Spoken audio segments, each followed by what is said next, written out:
Hi, today I'm going to show you how to import CSVs or XLSX files um, that are order files into Shopify as orders. So maybe you want to make a place for your B2B customers to upload files to create orders instead of make them check out. Maybe you're getting orders from your point of sale system to an FTP server and you want EasyCSV to grab the files from FTP and make an order in Shopify.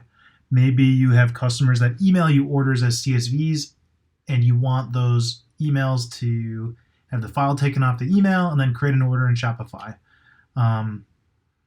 Anything where you're starting with a file that represents an order and you want to get it into Shopify is how this flow will work.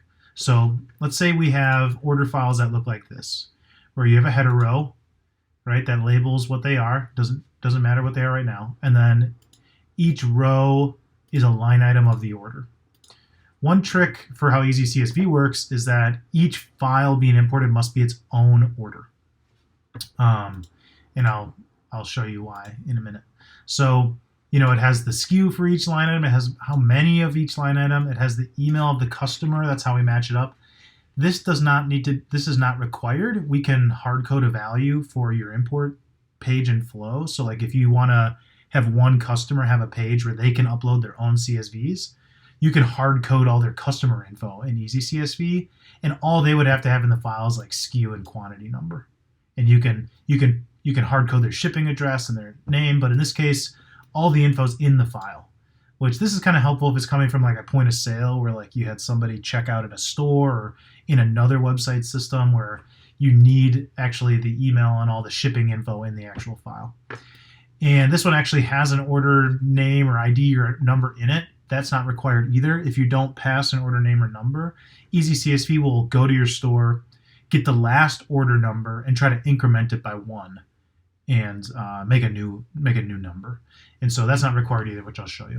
So we're going to start with this file where the file's one order and it has two different SKUs in the order, and there's they've ordered 7 of this SKU and 11 of this SKU. Okay, so go back to EasyCSV. You're going to want to start with one of your order CSV files. So if you have orders on FTP or something like that, just drag them here. This is just for setting up. In this case, I have it in a Google Sheet, so I can go to File, Download as a CSV. If I connect my Google account, I can just search for this Google Sheet, but I'm just going to drag that file here. You'll see it just grabs all the column header names. We're going to use that. We're going to call this Shopify Order Create Import. I'm going to click Next. Then we're going to say the destination says choose where you want to send data from your spreadsheets. We're going to go to Shopify. And now we have this import page. This is where your customers or your team, maybe your team is just going to upload these files. Like they get the files from your customers and they want to manually upload. If you're having your own customers, go to this page. You can go here, sharing details, sharing link and settings, say anyone who has the link, and you can password protect if you want. But once you save this, you can just send the URLs to them.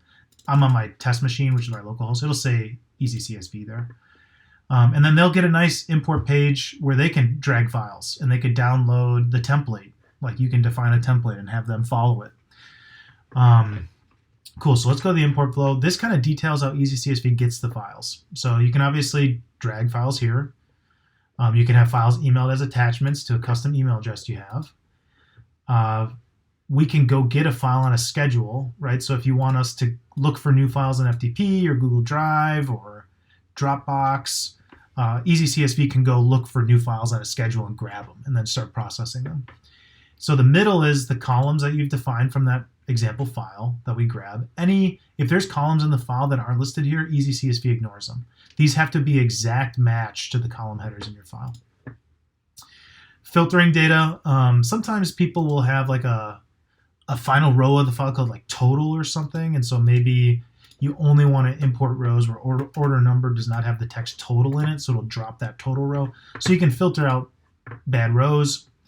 Virtual fields are ways to combine or massage data. So maybe someone's sending you prices that have comma instead of dot in them, and you need to replace the comma with a dot, or maybe you need to they're sending you their full name, like first, middle, and last name, but you just need the first name. We can do stuff to massage data and combine it or take it apart. And then the final place is where you're sending data. In our case, we're going to create an order. So now we're sending it to Shopify for my store. And the last step we have to do here is map those fields from the file to the Shopify fields. So order name, I actually have a column called order number that has the order name I want in it. This is great. We recommend mapping this and having your customers or your system fill out this, because if they try to import the same file twice, you'll have an order number to say like, oh, that order number already exists, so fail the create. You don't have to map this. Some people, they don't want their customers to put in the order number. They want their order numbers in sequence in Shopify. And so, pretend this column's gone. You can map this and it'll just go make the next order number. The risk with that is somebody imports the same file twice or 3 times or something. You have no way to say, oh, this order already exists, because there's no order name or number to say, oh, it already exists. So it's a little bit of a risk here, but hopefully your customers won't import the same order twice if you want to go sequentially. I'm going to map it. Then for SKU, that's the line item SKU. You can do barcode. You can map all these things if they're in your file. I'm going to do email. You can add tags to it. I'm going to map the first name and last name from this file. Right, so like you just start mapping all these columns from the file that you want to map. I'm not going to map any billing info. I am going to map shipping info, so I have shipping first name, shipping last name. Remember, if these values aren't in your file, and you just want an import flow for one customer. Let's see if I can shipping. We don't have shipping phone. Clear that. My screen recorder here is making it hard to select everything. Okay, shipping state, shipping country, shipping postal code. Create it out. We're just going to default to when this process happens, it'll make a new order. But if there's a column in the file that says when this order is created, you could do that. You can put in, like, if it has special shipping. If you say like, oh, we're going to do custom shipping, free shipping expedited, and you want to do a special price, that can be in the file, or we can make a virtual field. I'll show you in a second. We also show meta fields here, so if you want to set meta fields, you can from Shopify if you have some meta fields in Shopify. So let's save that. So now we can drag the file here and create a new order. I'm going to make a random order ID, and it'll take the first order number in this file as saying it is the number. So let's do that import here. I'm just going to search for that from my Google account.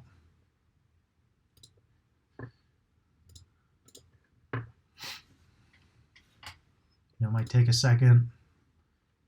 Cool. And this is an email you would get to say what was created. Order name was created, and this is the number. Like, Shopify has 2 different IDs, the name of the order and then a sequential ID. And then when you go back to the import page, you see that it was successful. If you refresh and you're the admin, you can see what orders were created and when, by who. One thing I would note is here in notifications, the person importing gets the email, but you can also just have the result email sent to you as the owner, or not send emails, whatever you want. If we go look back in Shopify, you'll want to refresh. And you'll see here's the new order that was created. It got the right customer info because it matched it by email or phone number. It had 7 of this, an expensive order because these are dumb products that I have. You'll see the meta fields weren't set because I didn't set them. You'll see that it was made, on EasyCSV. So you can add tags too if you want to say made on EasyCSV. So, now what if like we don't have the customer info in the file, like we don't have email, right? Like, let's say there's no email in the file. If we go back here, I don't put email. I don't have the customer first name or last name. Maybe I'll just pretend for this example like we have all this stuff. I'll save this. Now, if we didn't import, there's no email to match to the customer record or create a new customer record. So let's go in the import flow. And let's say that this file is just for one of your customers. So let's make a new field called customer email. We're going to say static value.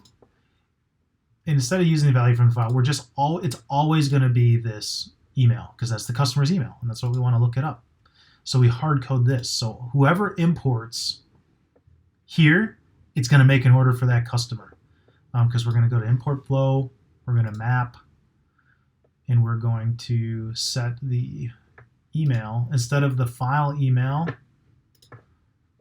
we're going to choose the virtual field email. See how it says virtual field? And that way it's going to be the same every time. And you could make shipping name virtual fields. You can make all these static values you map here. And so the file itself that your customer will import could just have like SKU and quantity then. And everything else you can have, as virtual fields in EasyCSV and map all those virtual fields to all the Shopify fields other than SKU and quantity. Like you could have shipping first name as a virtual field and all of that. And so then you could make an import page for each one of your customers. This is really helpful if you're running a B2B shop or you have a couple customers who will always do imports. Cool. Hope that helps out. If you want to automate from FTP or something, you can go here to turn on, or you can go to your import page and at the top, click Scheduled Fetcher, and you can say every 10 to 20 minutes, check for new files on FTP, put on your FTP info, the path, the name of the files to look for. We have a lot of options here for EasyCSV to just automatically look for and grab files from you from FTP or Dropbox or Drive. If you have any issues with setting up automated grabbing of files, put the info in, save it, contact EasyCSV support via chat or email, and we're happy to step in. A lot of people have like really finicky FTP servers, for example, or they have trouble getting the file from Google Drive. We help a ton of people. So let us help you with setting up some automation. But this should get you going, and please reach out to EasyCSV support via chat or email if you need some help. Thanks.